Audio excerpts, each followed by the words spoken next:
Robert John Ouko and Chris Philip. The ruling relates to the notice of motion application that was filed on 24th of August 2020. The same is supported by the affidavit sworn by number 72482, Sergeant Bashir Boya. The order sought as follows. Number one, that the matter be heard on priority basis, noting its urgency. Number two, that this honorable court be pleased to issue custodial order that the respondents herein be detained for 14 days from today, that's yesterday, at Kilimani Police Station in Nairobi, to allow number 72482, Sergeant Bashir Boya, a police officer and an investigator attached to Kilimani DCI, to complete investigations in a case of murder contrary to section 203 as read with section 204 of the Penal Code, which was reported at Kilimani Police Station by the OB number 0422082020. Number three, that this honorable court be pleased to issue such further orders that it may deem fit. Number four, that there be no order as to cause of this application.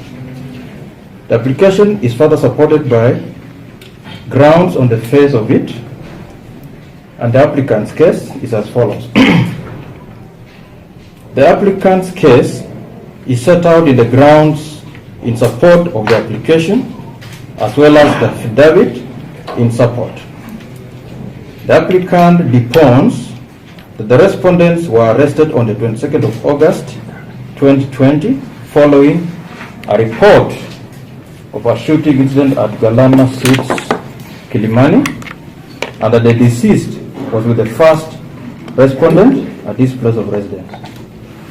Further, that a sound similar to a gunshot was heard from the deceased's bedroom, and the deceased was later pronounced dead at Nairobi Women Hospital Hurlingham branch. A firearm was later recovered. The same is said belonged to the second respondent, who is a licensed firearm holder. The applicant seeks to have the respondents detained to allow for completion of investigations. He indicates that the statements are yet to be recorded from key witnesses, that is here to take fingerprints, photo profiling, take respondents for DNA sampling, mental assessment, take the firearm to the ballistic expert, retrieve CCTV footage from the scene of crime. Further, that he is yet to do phone analysis and have the post-mortem done. The applicant's case was summed up by Mr. Mogere, learned prosecution counsel for the state. The first respondent's case. Mr. Arum, learned counsel for the first respondent, opposed the application. He submitted that his client had the right to be released on bail and that he had cooperated with the police. That the first respondent was arrested after he presented himself to the police. But it has not been indicated that his client had interfered with the investigation. Mr. Arum insisted that the first respondent cannot interfere with what the police intend to do. Counsel submitted that there are no compelling reasons to have the first respondent denied his liberty. The second respondent's case. The case for the second respondent was argued by Mr. Lumumba, Ms. Obure, and Ms. Jemima Aluda, learned counsels.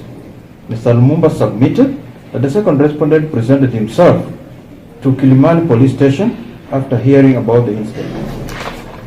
The learned counsel submitted that the only mention about the second respondent is that he is the owner of the firearm that was allegedly used in commission of an offense. Further, that the second respondent cannot interfere with what the applicant intends to do as part of the investigations. He insisted that the police could have done those investigations if they wished to. Mr. Lumumba submitted that his client has been cooperative and will continue to cooperate.